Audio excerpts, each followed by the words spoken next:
Pak Mu tahu ramai hok dak mampu nak beli reel yang ada DC, yang brand terkenal sebab harga dia mahal, 500 ke atas, 800 ke atas.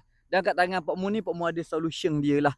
Kat tangan Pak Mu ni, Pak Mu ada reel DC Star 4 Dynamo. Harga dia dak sampai 200 Pak Mu. Tapi bunyi zing dia sangat padu. Lagi padu daripada Pak Mu ada satu lagi DC brand S lah.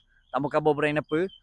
Harga dia boleh tahan mahal. Hot second pun dia ingat dah berapa. 400 lebih kot. 300 lebih gitu hot second. Dan yang ni bawah 200 dapat hot baru. Meh Pak Mu belanja bunyi zing dia. Memang padu bunyi zing dia. Cuba saya mau dengar. Nampak tak? Dan satu lagi dia payah bihung. Bila ada DC ni dia payah bihung. Tengok sekejap. Ni bunyi drag clicker dia. Siap belanja bunyi drag clicker lagi. Cuba dengar bunyi. Bunyi zing sekali lagi. Tak payah pegang. Dok payah pegang spool, memang dok bihung. Cuma setting kena betul lah, Kalau setting tak betul akan bihung juga Sekmo. Jadi kena pandai lah tu. Yang mana dok pandai nak setting tu dah beli, bihung juga, boleh komen. Pak Mu ajar cara dia. Okey, siapa minat dengan Reel DC Star 4 ni, cek dekat Bitcoin ni sekarang. Sementara stok masih ada, sementara belum naik harga ni, beli cepat-cepat. Sekarang ni murah je, dok sampai 200.